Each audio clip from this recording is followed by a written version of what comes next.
Hi, everybody. Dan Illman, Mike Beer, the DRF race of the day for Thursday, July the 23rd. Race number 4 at Saratoga. $100,000 is the purse for the New York Stallion Series, race number 4. Before we get to the analysis, let me remind you to head on over to DRF's Saratoga shop. Go to drf.com/spa.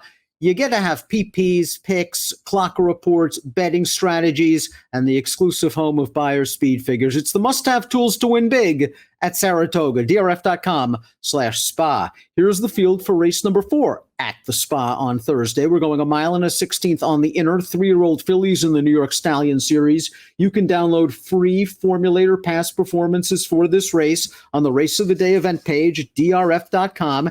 Access them, handicap along with us. On David Aragona's morning line, Mike, the number 1 Fresco is even money, despite the fact that Fresco is the only maiden in the field. Fresco is also an omni fig. That means that any one of her prior 3 buyer speed figures, well, they're faster than any of the races that any of the other horses have ever run. Fresco's fast.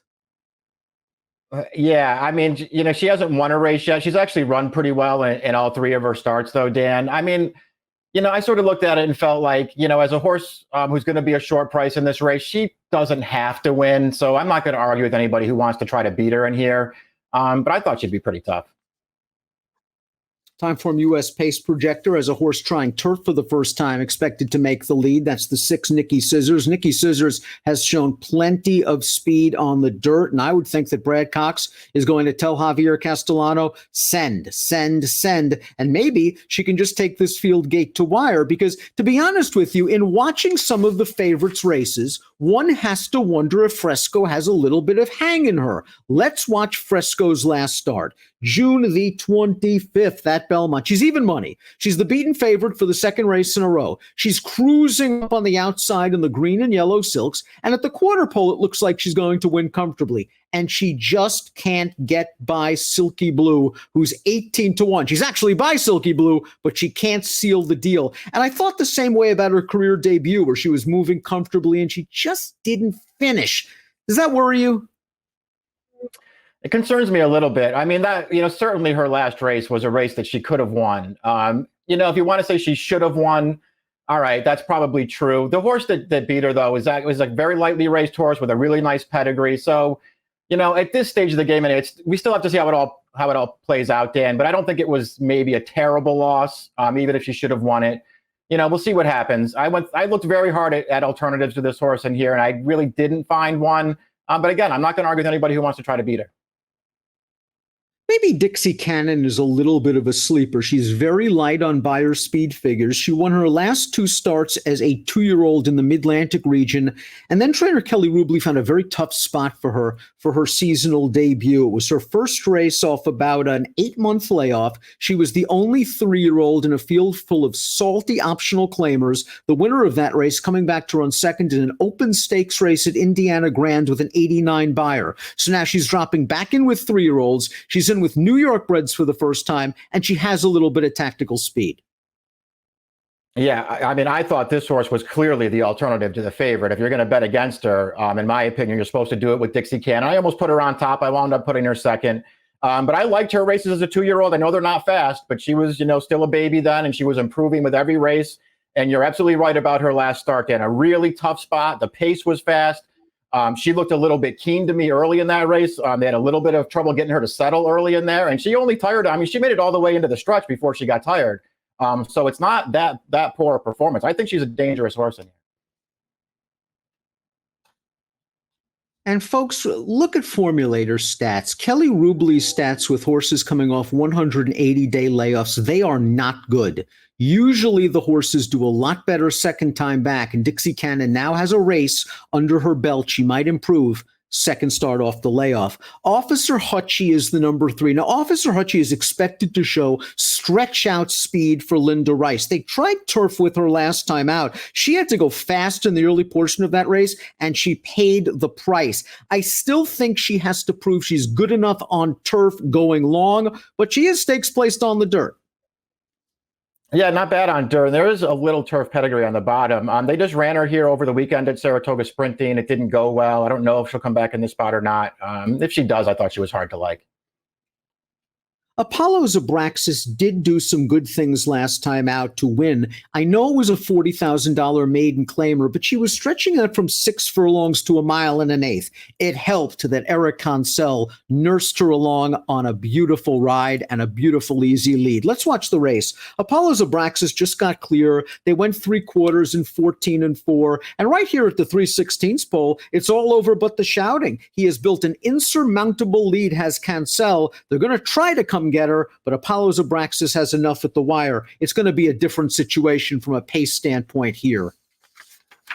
Yeah, it truly is. We'll see what happens. This race was just very, the race we're watching right now, just very confusing, Dan, because I know that she was in for 40, but they bet Apollo's Abraxas in that race like they knew that she was going to win. All of a sudden, she just took all the money in there, went off at 5-2 after being 150-1 in her prior start, 75-1 before that.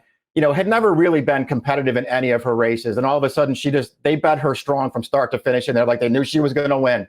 I don't know. Maybe she's a new horse now. And as they step her back up in class, but I want to see it again.